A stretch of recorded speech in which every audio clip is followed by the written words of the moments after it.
세상에 떠도는 기묘한 괴담들. 첫 번째 이야기, 꿈이라는 걸 알았지만 너무나 무서웠다. 나는 학교에 있었다. 중학교다. 벌써 한참 전에 졸업한 학교다. 이것이 꿈이라고 알아차리게 된 것은 학교 안이 대단히 조용했기 때문이었다. 무엇보다도 지금 내가 중학교에 찾아오게 될 일은 없었다.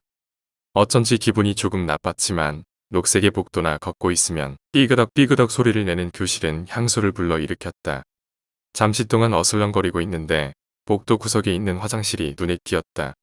하하, 그립네. 중학교 때 나는 위장이 약해서 수업 도중 화장실에 가는 일이 자주 있었다. 그렇기 때문에 약간 이상한 말이긴 해도 화장실은 제법 친근한 존재였다. 삐그덕하는 소리를 내는 문을 열고 안으로 들어간다. 여전히 더럽다. 나는 왠지 모르게 화장실 중 한 칸으로 들어간다. 양변기 위에 앉는다. 어째서 내가 이러고 있는 거지? 거기에서 드디어 나는 자신이 꿈속에서 하고 있는 행동이 이상하다는 것을 알아차렸다.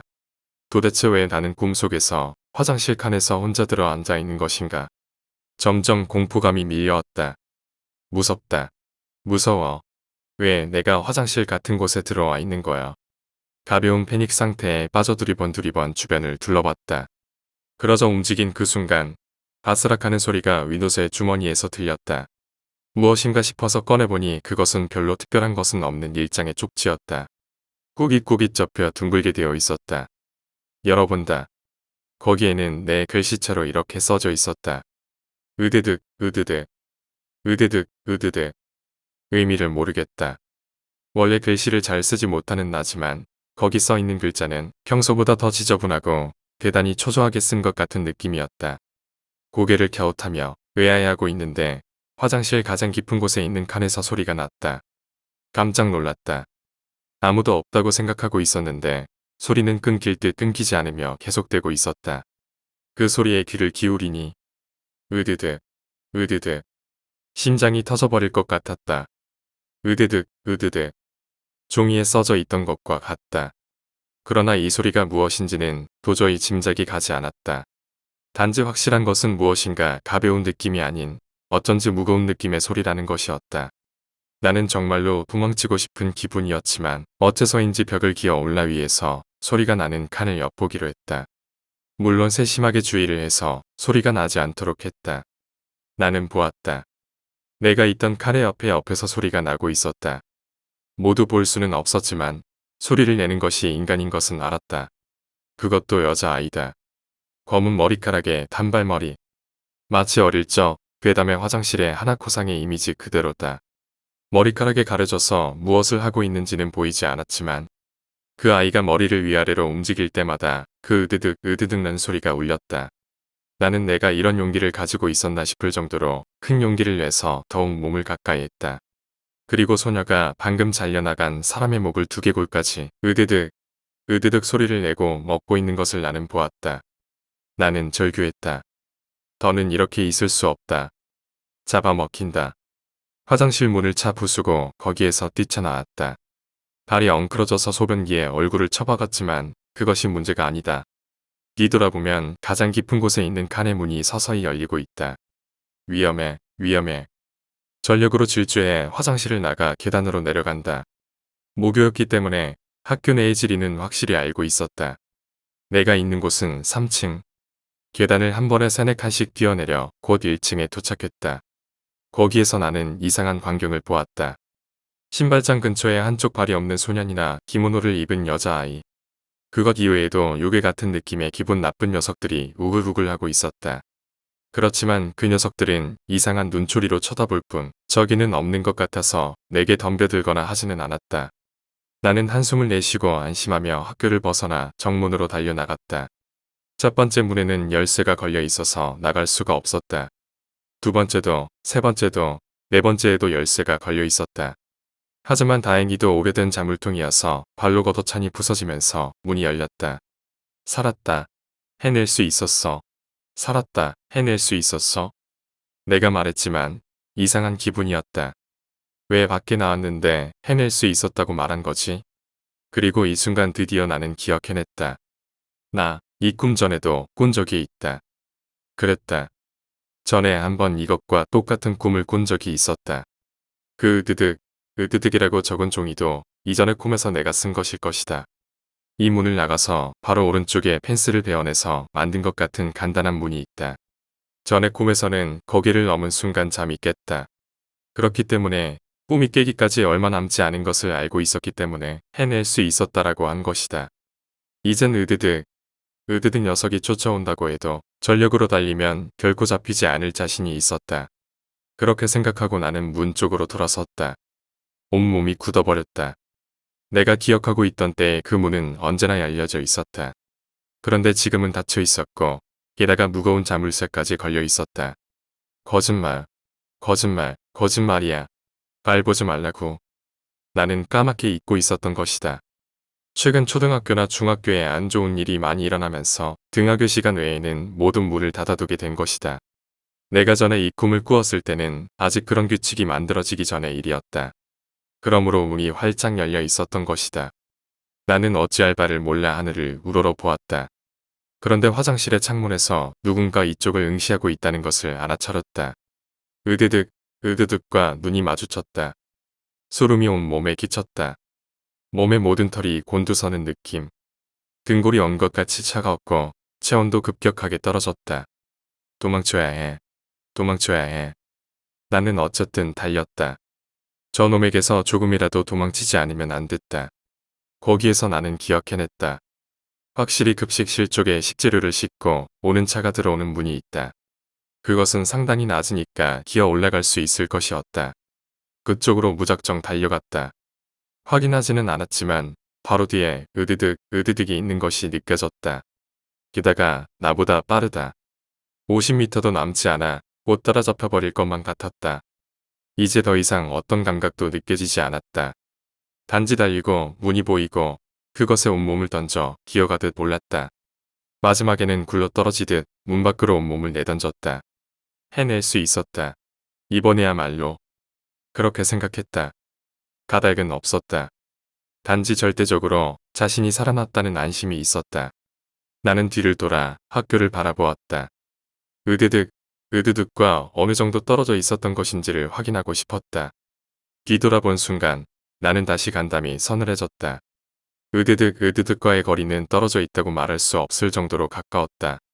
내 코앞에 그 놈이 있었다. 나의 두개골을 양손으로 움켜쥐려 했던 듯 손을 내민 채 굳어있다. 그리고 그 놈은 이렇게 말했다. 이번에는 먹을 수 있다고 생각했는데. 거기에서 나는 잠이 깼다. 당연히 온 몸은 땀에 흠뻑 젖어 있었고 가벼운 현기증도 느껴졌다. 일어나서 내가 처음 한 행동은 이 꿈을 잊지 않도록 노트에 메모를 한 것이었다. 매우 무서운 꿈이었기 때문에 나중에 누군가에게 이야기하고 싶었던 것이다. 그러나 메모할 만한 곳은 좀처럼 찾을 수 없었다. 책장에 안에 있던 낡은 노트를 드디어 찾아야 한 순간 나는 또다시 할 말을 잊었다. 으드득.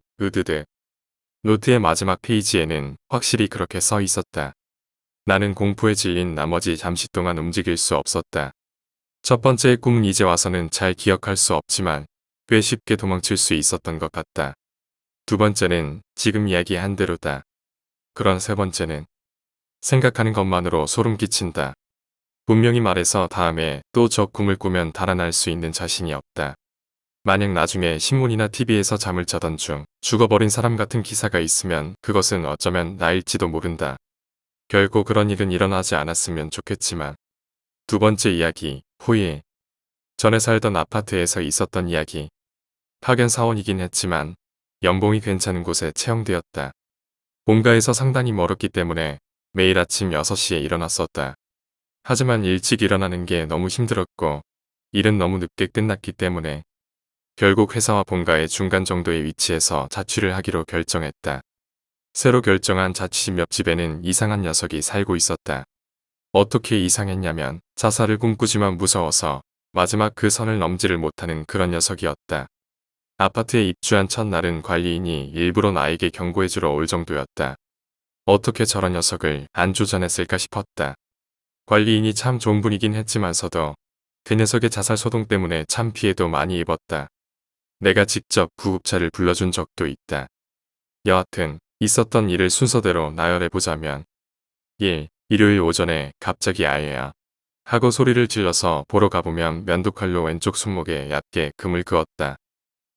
한밤중에 아파트의 뒤에서 엄청난 소리가 나서 가보면 분리수거하는 곳에 달린 철판 지붕 위에 떨어져 몸부림치고 있다. 아마도 목을 매려다 그랬는지 천장을 부수어 집주인을 화나게 한다. 수없이 많지만 대충 이 정도였다. 솔직히 민폐만 끼치고 싫은 존재이기도 했고, 만일 정말 죽고 싶은데 죽지를 못하는 거라면 그것도 옆집 사는 사람으로서 참 찝찝한 노릇이었다. 어느 날 일찍 퇴근해서 집에 갔는데 마침 그 녀석도 돌아온 참이었는지 문 앞에서 맞닥뜨렸다. 처음에는 그저 가볍게 목례를 하고 지나치려다가 이내 결심하고 궁금했던 점을 물어보았다. 왜 그렇게 죽고 싶어 해요? 돌이켜보면 당시의 나에게 그 녀석의 자살소동은 상당히 스트레스였던 것 같다. 당사자로서는 참 무신경한 질문일 텐데 대뜸 그런 질문을 던진 나에게 놀라울 정도였다. 그 말을 듣더니 그 녀석이 갑자기 우울한 얼굴로 울기 시작하는 것이었다. 깜짝 놀라 허둥지둥 우리 집으로 들였다. 그 녀석은 신세한탄을 펼쳤다. 처음으로 말을 섞는 상대방에서 이야기할 만한 내용은 아니었지만 간단히 정리하면 부모님이 이혼해서 어머니를 따라갔는데 어머니 재혼 상대자에게 학대를 당했고 지금도 생활에 필요한 돈 이외에는 전부 몰수당하고 있다는 내용이었다. 생각해보니 나도 그 녀석네 집에 무서운 아저씨가 오는 걸 가끔 본 적이 있는 것 같았다. 하지만 솔직히 말해서 현실적으로 와닿지가 않아서 적당히 이런 말을 했다. 그럼 도망치면 되잖아. 돈 좀 들이면 멀리 갈 수 있을 거야. 그리 말했더니 다시금 울음을 터뜨렸다. 재혼 상대는 어머니에게도 폭력 휘두른다는 것이었다. 돈을 주지 않으면 화풀이가 고스란히 어머니에게 간다고. 확실히 불쌍하긴 하지만 자살까지 할 일일까 생각이 들었다. 그래서였을까? 가볍게 덧붙였던 그 한마디를 해서는 안 됐던 거다. 지금 와서 생각하지만 나도 죽고 싶을 때가 있지만 우리 열심히 하면 어떻게든 될 거야. 이렇게 말한 순간 그 녀석은 갑자기 눈에 띄게 밝아져서 환하게 웃는 얼굴로 나를 보았다. 아마도 동병상련인지 동지의식을 느꼈던 것 같다. 그때는 기분이 괜찮아진 것 같아서 집으로 돌려보냈지만 그 다음날부터 그 녀석은 쓰나미같이 몰아닥쳤다. 퇴근해서 집에 와보니 그 녀석도 마치 지금 퇴근한 것처럼 문 앞에서 마주쳤다. 거의 지켜보고 있다 나온 거 아닌가 싶을 정도의 타이밍이었다. 그냥 가볍게 대화하는 정도라면 상관없긴 하지만 항상 실실 웃으면서 말을 거니까 솔직히 좀 소름이 끼쳤다. 그리고 처음으로 말문을 튼 지 일주일 정도 지났을 무렵이었을까. 또 집 앞에서 우연히 맞닥뜨려 잡담을 나누고 있는데 일요일에 우리 집에 오지 않을래요? 선물 받은 과자도 있어요. 하며 나를 초대했다. 사실 약속도 없었고 내가 좋아하는 과자도 있다길래 오케이 하고 말았다. 그리고 일요일에 처음으로 그 녀석의 집에 들어가 보았다. 그 녀석의 집은 깨끗을 넘어 아예 물건들이 없었다. 가구조차 거의 없어서 밥솥, 냉장고, 선풍기, 이불, 접이식 책상이 다였다. 하지만 새아버지에게 착취당한다는 이야기 들었던 것도 있고 해서 그냥 언급하지 않고 과자를 먹고 있었는데 뭔가 그 녀석이 이상했다. 불안한 모습으로 안절부절 가만히 있지를 못했다. 괜찮아? 하고 묻자 갑자기 이상한 말을 하기 시작했다. X상은 어떤 식으로 죽고 싶을까 하고요. 무슨 소리야? 나 죽고 싶지 않은데. 황당해서 딱 잘라 말하자 그 녀석은 눈물이 그렁그렁한 눈으로 돌변해서 미친 사람처럼 소리질렀다. 죽고 싶을 때 있다고 했잖아. 지치지도 않고 계속해서 외쳐댔다. 위험한 예감이 들었다. 재빠르게 현관으로 달려갔지만 그 녀석은 용의주도하게도 체인까지 꼼꼼하게 걸어놓았기 때문에 여는 것이 상당히 지체되었다. 하지만 어떻게든 열고 뛰쳐나갈 수 있었다.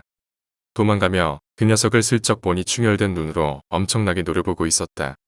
오른쪽 손은 가려져서 보이지 않았지만 분명히 무엇인가 들고 있는 것 같았다. 정말로 무서웠던 일은 그 후에 일어났지만 말이다. 그리고 집에서 문을 단단히 걸어 잠그고 긴장을 늦추지 않고 있었는데 아무 일도 일어나지 않았다. 일단 아직 긴장은 풀지 않았었지만 문단속은 완벽히 했기 때문에 잠자리로 들었다. 어느새인가 잠이 들었는데 한밤중에 캉 하는 소리에 눈이 떠졌다. 또 그 녀석이 예건히 생각했지만 이번엔 신경 끄자 싶어 그대로 잠을 청했다. 그리고 다음날 아침 누군가 현관문을 두드리는 소리에 잠을 깼다. 조심조심 현관에 다가가 보니 경찰이었다. 경찰은 제일 먼저 내 안위부터 확인을 하였다. 나는 어리둥절했다. 문을 열어보니 신문배달부도 함께 서 있었다. 어떻게 된 일인지 묻는데 일단 보시라며 경찰은 내 현관문을 가리켰다. 식칼이 엄청나게 깊이 박혀 있었다. 열쇠 구멍도 만신창이로 긁혀 있었다. 신문배달부가 강도가 든 줄 알고 경찰에 신고를 했던 것이다. 지피는 것 없느냐는 경찰의 질문에 제일 먼저 옆집 그 녀석이 떠올랐다. 10중 8구였다. 틀림없었다. 옆집에 그런 녀석이 사는데 안심하고 살 수도 없는 데다 나는 돈도 없어서 이사갈 형편도 못 되었다. 경찰은 현장 조사다 뭐다에서 박혀있는 식칼과 열쇠 구멍의 사진을 찍고 있었다. 사정은 알겠지만 나 한 사람의 증언만으로는 잡아 넣을 만한 증거가 되지 못하기 때문에 대신 순찰을 돌겠다고 했다. 그런 일은 있었지만 역시 출근은 해야만 했다. 경찰들은 출퇴근할 때마다 집 앞에서 감시해 주었다. 시골이라 그런지 상당히 자기 일처럼 도와주었다. 한 달 정도가 흘렀다. 한 번도 마주친 적도 없고 이상행동도 없었기 때문에 나나 경찰이나 경계를 늦추게 되었다. 감시는 철수하기로 했지만 순찰은 계속 돌아주기로 했다. 그렇지만 방심하고 있었던 때가 가장 위험하다는 것은 정말 사실이었다. 감시를 멈추고 사흘쯤 지났을 때 나는 야근을 하고 밤늦게 퇴근하고 있었다. 집에 도착해서 열쇠를 연 순간 옆집 문이 열리며 그 녀석이 엄청난 기세로 달려왔다. 나는 허둥지둥 들어가려고 했으나 그 녀석은 닫혀가는 문틈에 한쪽 발을 끼우더니 좁은 틈새로 식칼을 휘둘러댔다. 문단속을 포기하고 방 안쪽으로 달아났다. 그 녀석은 내 집으로 들어와 체인까지 꼼꼼히 잠그고 식칼을 치켜든 채로 나에게 다가왔다. 사람은 정말 죽음을 마주하면 덜덜 떤다는 것을 처음으로 깨달았다. 충혈되어 피가 터진 눈으로 중얼중얼 뭔가 말하며 다가오고 있었다. 창가에서 비추는 달빛만이 전부였기 때문에 호러 영화가 따로 없었다. 나는 정말 무아지경으로 손에 잡히는 대로 아무거나 집어던졌다. 요행으로 던진 자명종이 그 녀석의 눈에 명중해서 쥐투만 사이에 창문 밖으로 뛰어내릴 수 있었다. 이번엔 내가 분리수거장 철판 지붕에 떨어져 몸부림치게 되었지만 그 소리를 들은 이웃 주민이 나오고 순찰 중이던 경찰도 와준 덕택에 그 녀석은 체포되었다. 징역이 기만을 바랄 것만 정신병원에 강제 입원이 구형되었다. 그래도 이제 평온한 나날을 보낼 수 있으리라 믿었건만 그렇게 되지 않았다. 3개월 정도 지났을 무렵 그 녀석이 병원을 탈출해서 우리 회사까지 찾아와 행패를 부렸던 것이다. 마침 내가 영업하느라 외근 중이어서 다행이었지 정말 큰일일 뻔했었다. 불안정한 그 녀석의 모습을 보고 리셉션 하는 분들이 경찰을 불러 또다시 체포되었다. 그 녀석은 연행되어 중병병동으로 옮겨져 억업복을 착용하게 되었다고 한다. 나는 그 일로 인해서 권고사직을 당했다.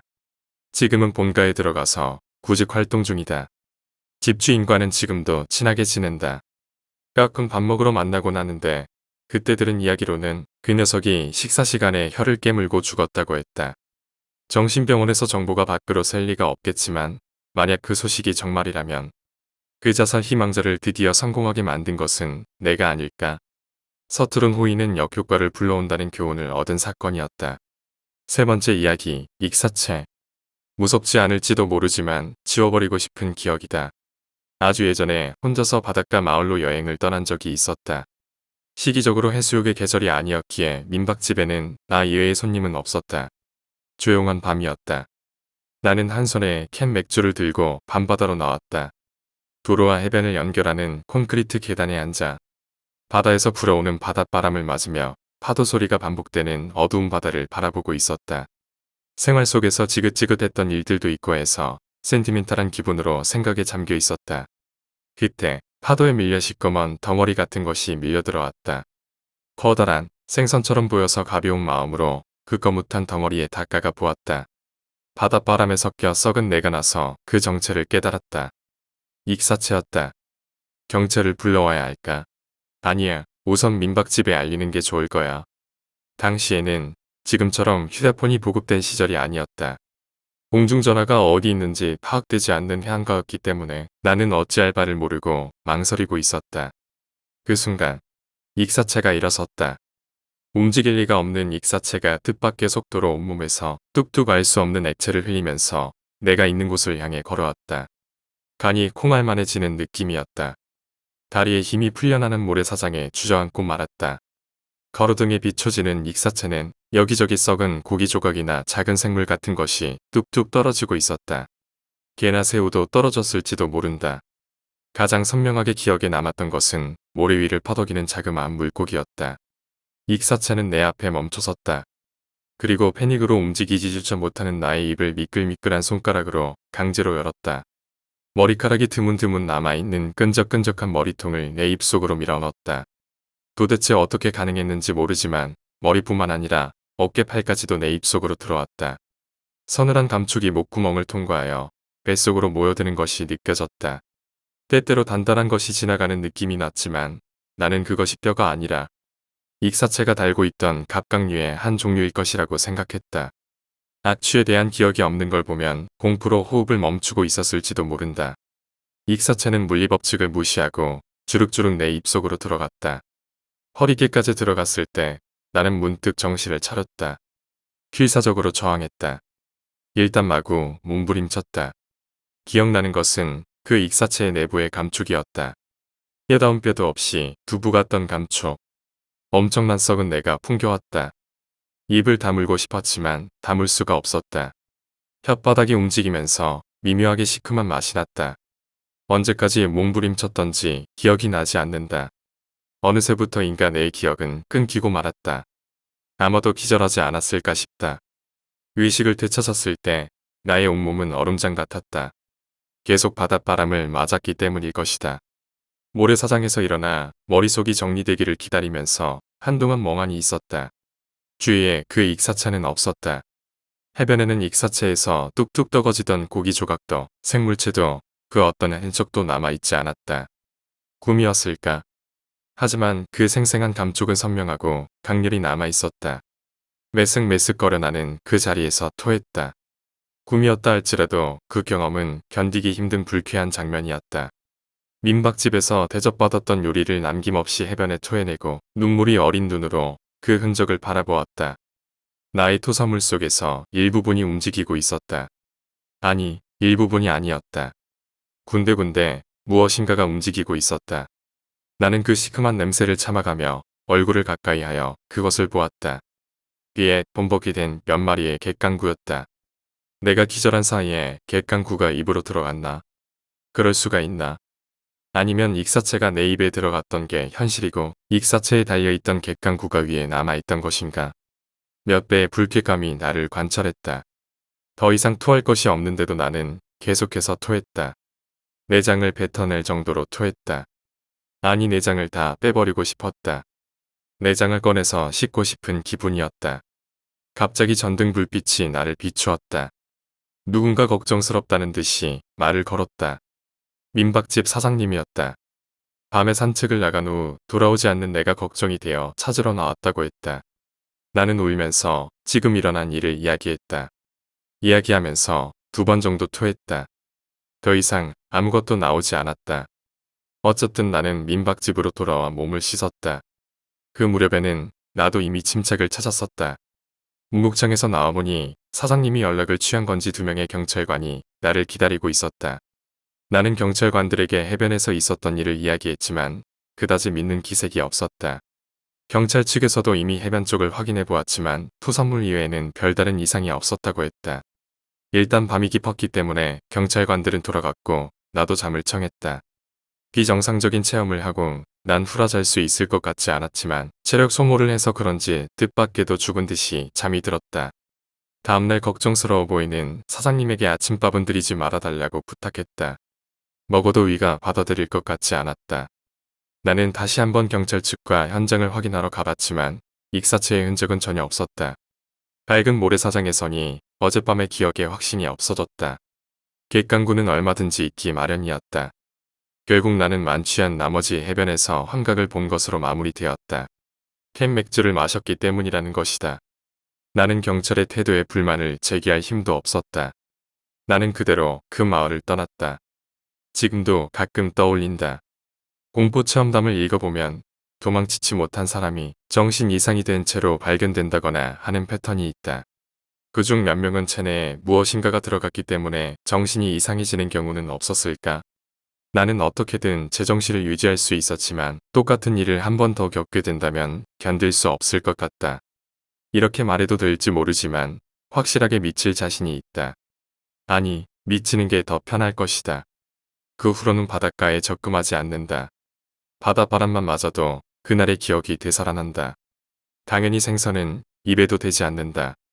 그리고 화장실에서 이를 볼 때도 언제나 불안하다. 객강구가 섞여 나오는 것은 아닐까? 땀 대신 썩은 체액이 섞여 나오는 것은 아닐까? 이런 이상한 불안감이 몇 번이고 머릿속을 헤집는다. 그저 망상이라고 웃어넘기고 싶다. 하지만 그게 되질 않는다. 그 익사체는 아직도 내 몸속에 남아있을 거라고 믿으니까. 네 번째 이야기, 머리카락. 처음 그것을 알아차린 건 여자친구가 방 청소를 해줬을 때였다.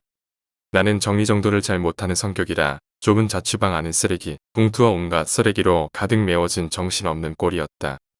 아무리 그렇다고는 해도 TV에 나오는 쓰레기투성이 집 수준은 아니고 걸어다닐 공간 정도는 청소해뒀었지만 어쨌거나 남자가 혼자 살면 방 정리 같은 건 영 엉망진창이 되기 마련이다.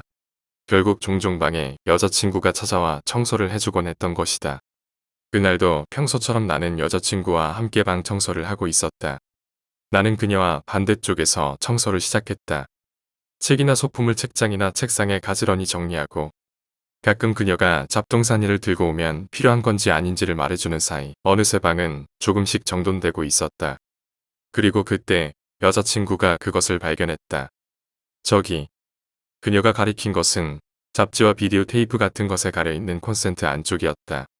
상당히 긴 머리카락 한 개가 콘센트에 꽂혀 있었다. 이거 누구 머리카락이야?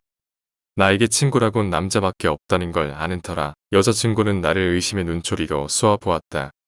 그렇지만 나에게 그녀 외의 여자를 방에 데려온 기억은 없었다. 더구나 그렇게 머리가 긴 여자라면 더더욱. 그녀가 계속 의심을 풀지 않고 나를 째려보았기 때문에 나는 콘센트에 꽂힌 머리카락을 잡았다. 머리카락은 미끄러지듯 풀려나왔다. 파사삭. 기분 나쁜 감촉에 나는 나도 모르게 손을 놓아버리고 말았다. 마치 진짜 사람 머리 가죽에서 머리카락을 뽑은 것 같은 사실적인 느낌이었다. 긴 머리카락은 깨끗한 백지에 잉크가 떨어지듯 하늘하늘 바람에 흔들리며 바닥에 떨어졌다. 나는 나도 모르게 그 콘센트 구멍을 들여다보려 했다. 하지만 그 안은 당연하게도 캄캄해서 하나도 보이지 않았다. 그리고 다음날 아침 나는 새파랗게 질려 있었다. 전날 나는 콘센트 따위는 까맣게 잊고 청소를 마친 뒤 여자친구와 노래방에 가서 놀았다. 거기서 과음했던 탓인지 나는 방에 돌아오자마자 죽은 것 같이 잠에 빠져 있었다. 눈을 떴을 때는 전철 시간이 코앞이었다. 나는 벌떡 일어나 멍청한 표정을 한 채 대학에 갈 준비를 하기 위해 던져놨던 가방에 손을 댔다. 그리고 그때 어제 그 콘센트가 눈에 들어왔다. 시커먼 두 개의 구멍 중 한쪽의 긴 머리카락이 또 힘없이 축 늘어져 있는 것이다. 어제 뽑아버렸던 머리카락과 똑같다. 길이로 보아도 같은 사람의 머리카락 같았다. 마치 무슨 촉수처럼 콘센트에서 자라나 있는 그 모습이 너무 기분 나빠서 나는 그것을 서둘러서 뽑아버렸다. 파사삭. 또 그 리얼한 감촉이 손에 전해진다. 기분 나쁘잖아. 나는 그렇게 중얼대며 그 구멍에 평소 사용하지 않던 라디오 카세트의 코드를 꽂았다. 뽑은 머리카락은 창문으로 던져버리고 머리카락은 바람을 타고 어딘가로 날아갔을 것이라 생각하면서 가방을 챙겨 방을 나섰다. 그 이후 한동안 나는 카세트를 꽂아둔 덕이랄지 한동안 콘센트의 존재 자체를 잊고 평범한 일상을 보내고 있었다. 방은 어느새 또 더러워지고 있었다. 이불 옆에는 보고 던져놓은 만화책이 산처럼 쌓이고 어느새 여자친구가 와주기만을 기다리고 있었다. 빈 공간을 쓰레기통인 마냥 쓰고 있었다. 쓰레기통은 이미 가득 차 버린 지 오래였고 나는 쓰레기가 손에 집히면 쓰레기 봉투에 직접 던져버리고 있었다. 그리고 처음 머리카락을 발견하고 한 달쯤 지났을 때였을까. 결국 그것은 나에게 덮쳐왔다. 밤중에 갑자기 울려 퍼진 소리에 나는 눈을 떴다. 뭐야. 괴로워하면서 불을 켜보니 콘센트에 꽂은 뒤 방치해뒀던 라디오 카세트에서 드르륵거리며 기묘한 소리가 나오고 있었다. 쌓아둔 만화보다 훨씬 뒤편에 있던 카세트가 보이는 게 이상하다 싶어 자세히 봤다. 어째서인지 주변에는 쌓아뒀던 책들이 무너져서 주변에 뒹굴고 있었다. 설마 라디오의 소리로 무너진 건가 싶었지만 그렇게밖에는 생각할 수 없었다. 라디오 카세트는 아직도 부서진 것 같이 묘한 소리를 내고 있었다. 나는 다가가 카세트의 전원 버튼에 손을 올렸다. 그리고 그제야 나는 알아차렸다. 전원은 이미 꺼져 있었다. 전원이 꺼져 있는데도 소리가 나고 있던 것이다. 역시 고장난 것일까? 나는 라디오 카세트를 들어올려 확인하기 위해 양손으로 카세트를 잡고 일어섰다.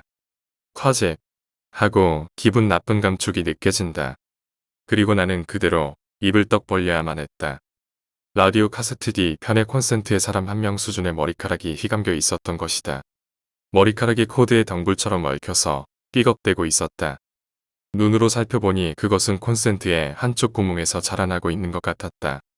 이전에 촉수 같다고 생각한 적이 있었지만 지금 보니 그게 정답이었다. 하지만 그것이 끝이 아니었다. 나는 놀라서 카세트를 그대로 힘껏 당겨버렸던 것이다. 카세트에 얽혀있던 몇십만 가닥의 머리카락이 머리 가죽에서 뽑혀 나오는 것이 느껴졌다. 동시에 콘센트의 저편에서 엄청난 절규가 끝없이 울려 퍼졌다. 콘센트 구멍 한 곳에서 일제히 머리카락이 뽑혀 나오고 걸쭉하고 새빨간 피가 구멍에서 솟아 나온다. 그리고 나는 비명을 지르며 그대로 기절했다.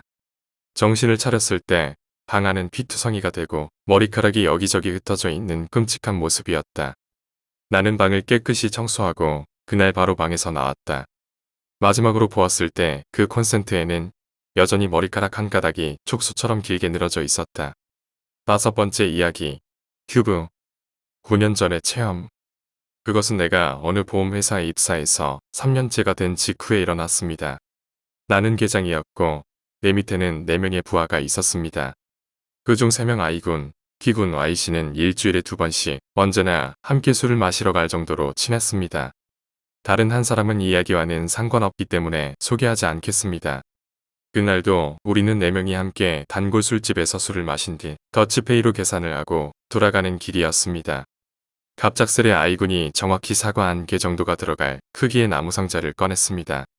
한눈에 보기에도 너덜너덜한 것이 오래된 것처럼 보였습니다. 그것은 이상한 장치가 되어 있는 상자로 옛날에 유행했던 뉴빅 큐브처럼 나무결의 방향을 정확히 맞추면 열리는 것이었습니다. I군의 말에 따르면 아버지에게 받은 것으로 상당히 옛날 물건인 것 같았습니다. 아무래도 전쟁 전부터 있었던 물건 같습니다. 아버지는 열어보지도 못했고 어차피 전쟁 후에 폐허해서 준 거라면서 나한테 주셨어요. 라고 I군은 말했습니다. 그 상자를 2대에 걸쳐 물려받았는데도 아직 열어보지 못했다는 것입니다. 나는 그 상자를 처음 봤을 때부터 어쩐지 말로는 표현하기 힘든 오한을 느끼고 있었습니다. 내게 어떤 영감 같은 게 있던 걸까요? 종종 나는 상반신과 하반신의 균형이 맞지 않는 사람이나 발이 하나 모자라거나 아예 없는 작은 동물을 볼 때가 있었습니다.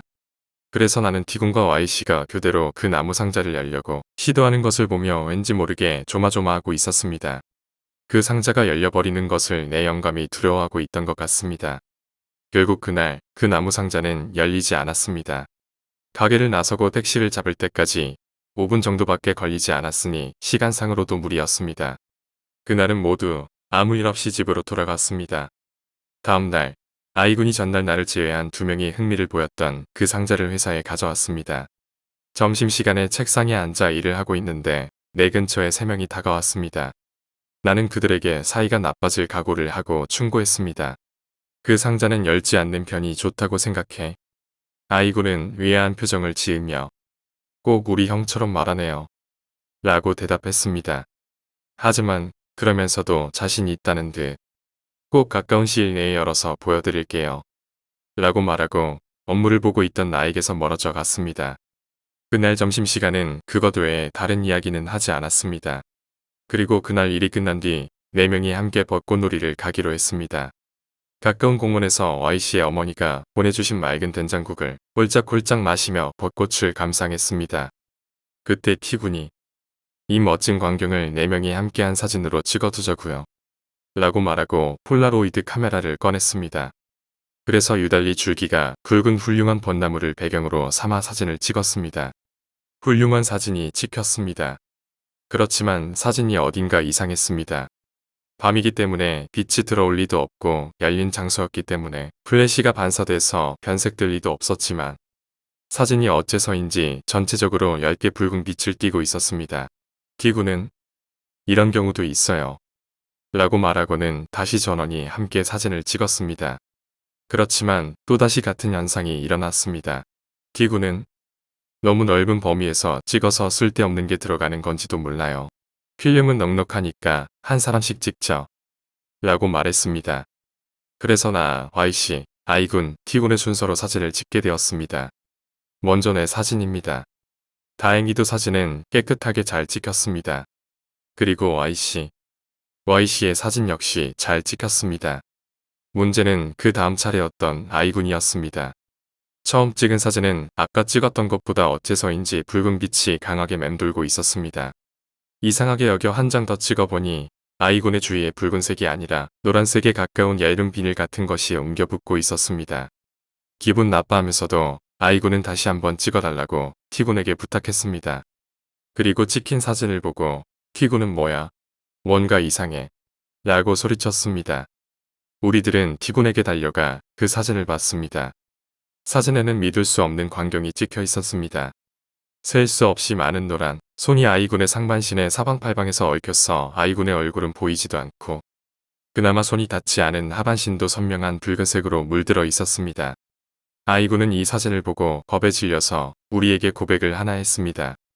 그 내용은 다음과 같은 것이었습니다. 사실 오늘 점심시간 후에 인쇄실에서 복사를 하면서 나무 상자를 만지다가 결국 상자를 열었어요. 안에는 너덜너덜한 포대가 있었어요. 거기에 천황을 위해 명예로운 죽음을 맞아라라고 적혀 있었습니다. 안을 열어보니까 수많은 손톱과 머리털이 다발로 들어있어서 너무 기분 나쁜 나머지 그대로 소각로에 버렸어요. 라고 I군이 말했습니다. 우리들은 곧 그것을 절에 가져가 이야기를 하고 사진을 공양해달라고 부탁했습니다. 하지만 절의 주지 스님은 당신들이 연 것은 매우 위험한 것입니다. 여러분들이 가지고 온 사진을 공양해봐야 영혼의 분노는 가라앉지 않아요. 그 나무 상자를 가지고 오십시오. 그것을 공양하면 안에 갇혀있던 혼도 구제됩니다. 부디 가지고 와주십시오. 라고 말하고 오늘은 일단 돌아가라고 등을 떠밀었습니다. 그러나 결국 I군에게 있어 그날은 생애 마지막 날이 되고 말았습니다. 다음날 아침 I군이 어제 집으로 돌아가던 도중 집 근처에서 자동차에 부딪혀 몸이 잘려 죽었다는 소식을 들었습니다. 하반신은 불타는 자동차의 타이어에 말려 들어가 같이 타서 눌어버리고 상반신은 거기서 20m는 더 날아가 그대로 죽어버린 것입니다. 그날 나와 T군, Y씨는 그의 어머니에게서 나무 상자를 받아 그것을 절의 주지 스님에게 가져갔습니다. 그러나 주지 스님은 이 상자는 원념 그 자체입니다. 게다가 이제는 사람의 것이라고는 볼 수 없을 정도로 강해요. 이 영혼들의 분노를 가라앉히는 것은 어렵습니다. 공양해드리고 싶습니다만 시간이 조금 걸릴 겁니다. 그래도 괜찮겠습니까? 라고 말했다. I군이 죽는 데까지는 겨우 반나절밖에 걸리지 않았습니다.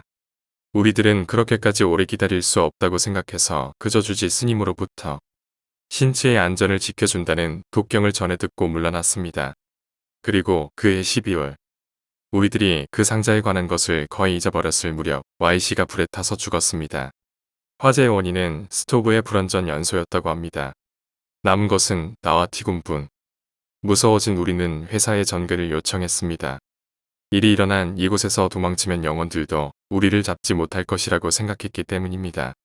그렇게 생각하고 싶지는 않았지만 이미 어느 한쪽에 홀려있으리도 몰랐기 때문에 서로 합의하에 다른 곳으로 전근을 가게 되었습니다. 그러나 그 생각은 그저 어설픈 바람에 지나지 않았습니다.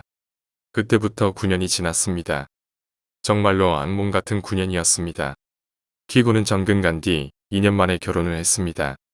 하지만 첫째 아이는 태어난 지 한 달도 안 돼서 폐렴으로 세상을 떠났고 둘째 아이도 유산이었습니다.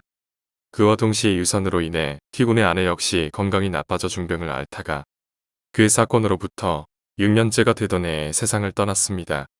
정신적으로 지쳐있던 탓일까요? T군마저 그 다음에 회사 건물 옥상에서 뛰어내려 유명을 달리했습니다.